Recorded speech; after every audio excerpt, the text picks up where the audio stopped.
This portion of the CU podcast is brought to you by Monk Pack. Monk Pack offers low sugar, keto-friendly bars which are plant-based, gluten-free, and non-GMO. They're the perfect snack for anyone who's trying to eat better or cut back on sugar and carbs without sacrificing taste. Monk Pack Keto Granola Bars and Nut and Seed Bars contain 1 gram of sugar, 2 to 3 grams of net carbs, and each bar contains about 150 calories. They have great, fantastic flavors. My personal favorite is the coconut cocoa chip. I can't get enough of this one. They have a great texture, and other flavors they have include like sea salt dark chocolate, caramel sea salt, and they just launched 2 new flavors, peanut butter cocoa chip and dark chocolate cocoa, both of which I've had, and I enjoy both of them greatly. They're perfect for a quick breakfast, a snack between Zoom calls, or as a guilt-free, indulgent dessert. By shopping online, you can avoid another trip to the grocery store and have Monk Pack delivered right to your door. I personally love Monk Pack as like they're the perfect snack to have in between the podcast and going back to work. They really do make like a quick lunch when I can't get away from, my job or whatever. They're not just for people eating keto either. They're a great snack for anyone looking to reduce their sugar intake while still enjoying delicious, flavorful snacks. They contain real ingredients that are delicious and nutritious for your whole family. In addition to being keto-friendly, the bars are also gluten-free, plant-based, and non-GMO with no sugar alcohols, soy, or artificial colors. Get 20% off your first purchase of any Monk Pack product by visiting monkpack.com and entering our code CU Podcast at checkout, or just simply click the link in the description down below to get 20% off. Monk Pack is so confident in their product that it's backed with a 100% happiness guarantee. So if you don't like it for any reason, they'll exchange the product or refund your money, whichever you prefer. So get yourself some yummy bars at monkpack.com. You know what's going to wake you up, Ian? A little Amico chat. So we do the podcast every Tuesday. People know that. It's public news. We do our recording. It comes out on audio on anchor.fm/CU podcast. We do our premieres. So it's been a coincidence, or it's been a pattern of behavior, I'd say, over the past year and a half, maybe 2 years, where a bit of a Intellivision Amico news would drop on a Tuesday afternoon or Tuesday night. After we record the podcast. And some people say, you guys are crazy. It has nothing to do with you, even though... Oh, well, I didn't think it had anything to do with us for a while, but it just started to happen too much. It's a pattern of behavior. It's a pattern. And no one regularly releases shit on a Tuesday afternoon, so it's not like... And before you all say you guys are full of yourselves, I will keep in mind that the former CEO did a 50-minute response to us that we never talked about. We should do it one day. No, we plan on doing it at some point. And besides that, I have insider info that Tommy would bring me up randomly on phone calls to other people that were like, there was no reason to bring my name up ever, and I would come up in conversation. So they were well aware of our impact and our coverage, because for the first, I'd say, 2.5 years, we were the only I'd say major YouTube channel being even a little bit critical about how this looked. People were either biting their tongue or donning Intellivision gear and sweatshirts and giving virtual hand jobs to a CEO for several hours at a time and doing infomercials. So we were the only ones being semi-critical when it came to it. But that said, pieces of information came out afterwards. It was another update from now current CEO Phil Adam that came out right afterwards. Yes. So looking at it, Phil Adam, this is kind of a long one. I will pick and choose some bits here. You're going to pick and choose? I would blow through it. Okay. Greetings. This is Phil Adam, CEO of Intellivision. I had planned to respond sooner with the company status, but the team has been working through some production pipeline bugs that have delayed this update. As I've stated previously, updates from myself will be made when material facts are available and relevant. This is a lie, because nothing here is concrete. However, that being said, here are a few updates. Update. One of the primary goals for the small pilot run was to uncover any issues in the production pipeline before starting a larger production run. Fortunately, we did catch one significant problem. Diagnosing this issue and implementing a solution was a significant effort and caused a delay. The symptoms pointed to a bug in the controller firmware. Again, these controllers are always the fucking... It's the albatross. But that was not the case. The problem was an order of operations issue when provisioning the console on the production line with its unique identifiers and security keys. This just sounds like babble. Yes, we don't need to know this. Yeah, we don't. Even if it's true, I don't need to know this. Right. The error manifested on the next reboot in a way that looked like a controller bug. With that resolved, the path is clear to finish the pilot run in the next few weeks. So, this is issue 1. I want to point out that it took them 3 months ago. Phil Adams said you're going to start seeing, some of these little production units, pre-production units within a few weeks. It took them 3 months to fix this. Well, I'm trying to really figure out here so are they saying that they in California are setting up in theory what a production unit could look like based upon how it would be on the line somewhere in China, and doing this and like firing up all the consoles to test and the controller, this is where this bug came out? Like, this is not something, it took them this long to discover an issue like this, that there was it's not firmware, it's a provision, whatever the case is, it's some software issue. It sounds like it's a software issue that it took them this long to figure out. Okay. 2, we signed a licensing deal with BBG Entertainment GmbH, the details of which will be announced later. Here is a quote from Steven Berenson, managing director. We are very pleased to have licensed 4 Amico games in the original game versions from Intellivision. For the past 3 years, we have been working with Intellivision on the development of our games Dynablaster and Brain Duel for Amico. We are excited about Amico and hope that customers will be as well. We are looking forward to offering the 4 licensed Amico games in original Intellivision versions on other platforms soon. Okay. So this is a lot here. There's a lot here. There's a fucking lot here. Yep. So much. The company that developed these games with Intellivision, I guess some sort of backing at some point, including Dynablaster and Brain Duel, they are licensing their own developed games to put out on other consoles because they realize, they probably said, this console isn't fucking coming out ever. Dynablaster and Brain Duel were not, these were not games that were developed specifically for the Amico. Brain Duel was an iPhone game, probably under a different name, and Dynablaster is simply just, I mean, not to sound mean, it's a fucking cheap reskin of Bomberman. But I believe at one point you can go to the website and you can see it there, and they were talking about it coming out on other platforms, I believe. Yeah. So the point is this. So through this convoluted mess of maybe they got some backing from Intellivision, some money to do this. Intellivision is licensing their own games back to them? Yeah. Yes. Yes. They're allowing them to come out with these games and and Intellivision's probably going to get a cut of that. But like, this is not news good for the Amico for 2 reasons. One, it tells you that, well, they probably put a gun to their head and say, we want to come out with these games because we know this console isn't coming out. We're 2 years overdue now, right, for these games at least.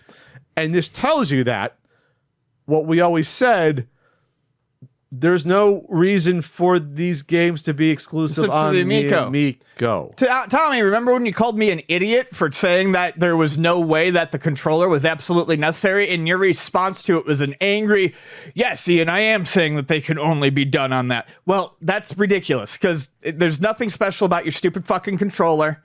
If you didn't have that stupid fucking controller, you might have actually gotten the system out. It would have still sucked, but you might have gotten something out. And it would have been a lot less money for people to buy as well. And now there's less reasons for anyone to own an Amico. The more these games get licensed out to other platforms, the less of a reason there is to spend $300 on a fucking system to play them. And this also kills you because whatever price that's going to be offered on the Switch, we'll just say, or the PS4/5 or the Xbox or Steam, I can guarantee you the price offered on these other platforms would be less than what the Intellivision people would offer the games to be on the Amico. Right. I can guarantee the whole $299 to $790 thing was all smoke and mirrors and blustery bullshit. Well, it went up anyway, though. Oh, I know it did. That's what I'm getting at. And then they said, well, $10, and then they said some will be $20. With the Phil Adams price hike, and they said that games would be more expensive. There's no way they would have to sell these at $20 to make any sort of money back. Their original business model did not allow for profit. Well, on the software. Yes. On the hardware, that's where they want to make all their money. So Dynablaster, I can picture being a game that you'd buy on Switch for like $6, $7, $5 to $10. $8, $5 to $10. Fair enough. The point is that would undercut them if the console ever came out. I can almost guarantee you they'd be for more money. Brain Duel, $10, and these are going to be 2 games that are always in the sale folder for $5, for $3 or $5. Here's the next one. No one wants fucking Great Value Bomberman. Point 3. This is why I want to go through everything here. We have another partnership with the people that develop the games, maybe, that will ensure that 2 of our most anticipated IPs will be available across multiple platforms as well as the Amico.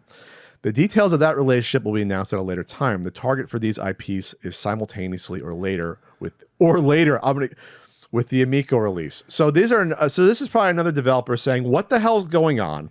This is either the Space Strikers people. That game's been done probably forever, or someone else saying, "We have to make money. We can no longer be exclusive. You are killing us. We are sitting on, we have all this money and time put into these games, and we can't do anything with these games."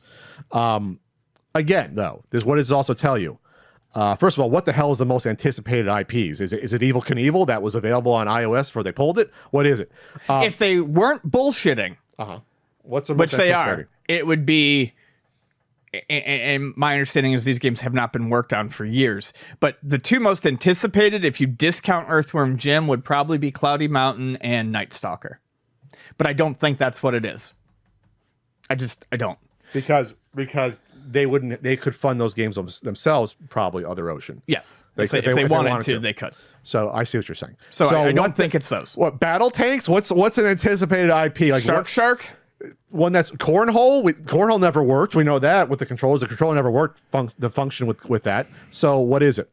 Next paragraph. Given that we will have a limited number of Amico units initially, yes, whatever you have in your fucking warehouse, next to all the cars and shit that Nick was storing, these partnerships will get the games into more hands who have been waiting to play while helping get the word out to a large audience. Okay.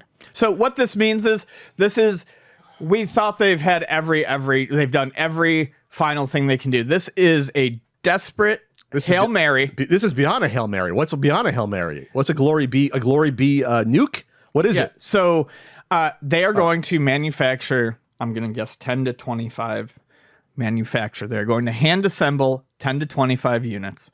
They are going to preload them with whatever they have, whatever the progress is on these games, and they are going to ship them out to the handful of YouTubers that are still holding on for dear life, that are still Amico positive, maybe some random outlets. They are going to hope for positive coverage, and they are going to cross their fingers and pray like hell that they are going to get some investment money. But at this point, I don't think no investor is going to touch this. This looks like pathetic groveling. Yes. I said it to someone online. Legal stuff with things like this, it's hard to make legal charges stand. But I think in terms of like fraud, you mean, or it's hard to make that stuff stick. Sure. However, I do think that this is partially being done in defense, so they can say we tried, we got something out, we tried, it failed. Done. I wonder how, since a majority of their money came from Fig/Republic, how would they feel about this strategy? Because they're owed money back. Because the money came through them funneled to Intellivision to keep them alive, which happened now at this point. What was that? A year and a half ago that happened. It seems like it's longer. Jesus. That was early in 2021. In my opinion, if it wasn't a scam before, that's when it became a scam, for real. So Gator Ooze, who's been really good in sort of analyzing things like the A1 Duke of New York, analyzing the money going into this project, what it all means, postulated that Fig/Republic could be owed money from these license deals. If these games appear elsewhere, could there be some sort of consequence? Would potentially, and it's a long article. It's very not long, but it's wordy. But it gets into some of the legalese, and that in terms of third-party agreements, that Fig would need to approve potentially. Fig/Republic would have to approve these deals because you're taking money out of Republic's mouth if the money gets siphoned off on a third-party sale versus on the Amico, since this is an Amico investment through Republic. So that's very interesting to hear. And when I saw that, what's the first thing Pat did when he said, "Oh, bringing up a Republic"? I said, "You know what? I'm going to go to the Republic page and see if there's been an update about this. Seems to be pretty important stuff, I would think. This is something a potential investor would want to know about, right? Yeah. Hey, these games that were going to be exclusive, that would make money back on potentially, recoup my investment. Maybe this is something you should tell your investors." And to my surprise, oh no, wait, there wasn't an update about any of this to the investors. No updates whatsoever. There's been two updates for the entire year. We're talking almost 3 full quarters of 2022. The first was the pathetic January 10th update from Tommy Tallarico, who by that point was no longer CEO, but they hadn't said it publicly yet. Right. That was the first update, just info dumping shit. And then the last update was on June 10th, 3 months ago. 3 fucking months ago was the update to the people, Phil, that paid your fucking salary. And the people that paid Tommy's salary and Nick Adams, and Nick's the CFO salary, and paid all the interest to the loans everyone's paying themselves back with. No updates to any of those people. They can screw off, right? They just gave you all those millions of dollars. What was it, $10, $11 million? Whatever. A mere bag of shells, I guess, to people like Phil Adam and Tommy Tallarico. Just like, I don't have the energy to be infuriated for these people, but their money's fucking gone. Yeah. It's gone. It's gone. And of course, on the June 10th update, you weren't even allowed to leave a comment on that update. Comments were disallowed on the June 10th update. So, isn't that precious? It's very precious. Very precious. Do you want to watch all the times Tommy said to people online that all the games would be exclusive? You want to watch that video? I think it could be fun. I guess. Let me see if I can do this here. This is put together by Beetlejuice on the Intellivision _Amico forums here. Let's see if I can play this up on here while the garbage man gets the garbage here. Let's see if we can do this here.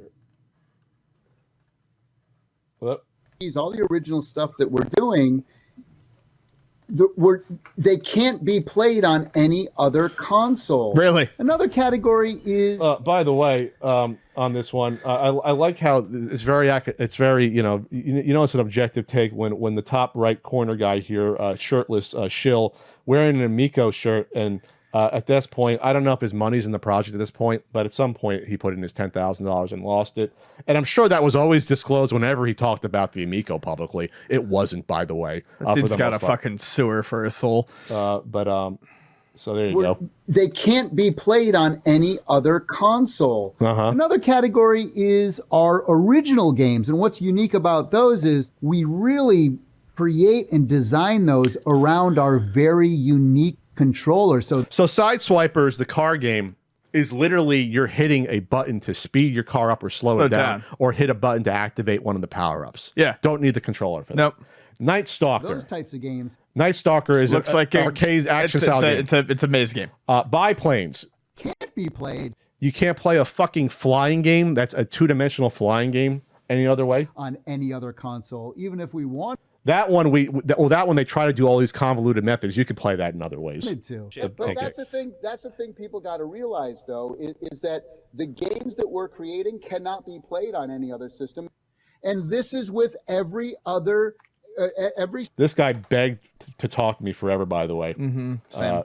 then attacking us every other day. single game. This we is not have. this isn't a victory lap. By the way, I'm just pointing this out. We're creating. They cannot be played on the Switch. They cannot be played on the PlayStation. Okay. We're designing these games around our unique controller. They haven't got that through their heads yet. Well, Tommy, you might want to talk to Phil Adam then about this, Yeah. this message that went out, because this is not the message that's been coming out here. And I've been telling them that on Shut the Twitter fuck for up. a year, over a year now, and they still give that misinformation out that any of these games Fake can be news. played on mobile. Yeah. And it's exactly Any of these games can't be played on mobile when this Evil Knievel game was literally a mobile game, Yeah. and Care Bear Carts was a mobile game. the opposite. None of these games if can you be played on mobile. if you Imagine we're choosing games that you can't have on any other console. Every single thing, Oh, by the way, that was the guy that said, your favorite guy, Ian, that said, Hey, Pat Ian, fuck you. Oh! God, all of this worked out really well for yeah, him. this worked out for them. Every single thing. And almost none of it. you can, by the way, no one is being critical or like being like, was this for real? Like no one's asking like how? Give me an example. How is your Night Stalker that has been worked on in 2 years? How can you only use that? How is biplanes you can only use your Amico controller? Right. How can battle tanks you can only use The other that? thing is he stutters and fumbles whenever he's talking about this. He knows it's bullshit. Yeah. It's off a script too, probably. Yeah. Every single game that's being designed for our console cannot be played on any other system. Shaking his head, yes. Yes, Tommy, I agree. Why do you agree with him? Yeah. Why? Because and by the way, I'm not trying to throw these people under the bus individually, but like this is what happens. Just as a whole. This is what happens when you have these YouTubers conduct these quote unquote interviews where they're not, I don't want to say they're not qualified to, but they're not critical. And they're just so happy to have someone give them attention that they can't for 1 second be like, pull the curtain back and say, wait a second, is what this person telling me actually true? Or is this actually just an ad that they're getting away with advertising my channel for free? That's the point when we talk about this. Oh, we don't need to watch anymore, Tommy. The way we're designing. And all of the games that we're doing, we're designing specifically for our It's the same speech every time. For our system. People are like, oh, you're going to put these on other platforms. No, they can't be. Shaking your head no. Like, you don't know that, dude. You can't agree with them. That's the point. You want to stop it? Yeah, I do. I don't need to listen to fucking Tommy It's the Bloviate same anymore. fucking shit constantly. And it's false. Hugely false. It's embarrassing. It is embarrassing. You can't agree with someone who's running a company where it's their best interest to tell you what you want to hear. Yeah. You need to ask. Ask these questions. And it's not saying when you're talking to these people, you have to be combative. No, but you can at least be like, dig a little. You can dig a little You bit. can even say it in a positive way. You can be like, oh, that sounds interesting. Explain to me. Explain more and see what they say. You don't have to be combative. No. Unless you honestly thought that Shark could only be played on an Intellivision Amico controller. Like, unless you honestly, in the deepest of your hearts, believe that you could only play, Farkle, with an Intellivision Amico controller, like, with that sort of thing. Yeah. Anyway. It's sad. So anything else to add? I'm just like, no. It's almost like I almost wish I can be caught off guard at some point, because I don't have the energy to constantly say, this was a lie, this was wrong. It's not, believe it or not, it's not interesting for me and Ian to say, we were right, Tommy was wrong constantly. Oh, yeah. We have to, because it's our reputation that was, put on the line. Yeah. But like, it's actually not interesting as a topic for us to constantly say, we were right, all these other assholes were wrong. Like, it's not. It's not the most fun thing in the world. You might be surprised. But we were right.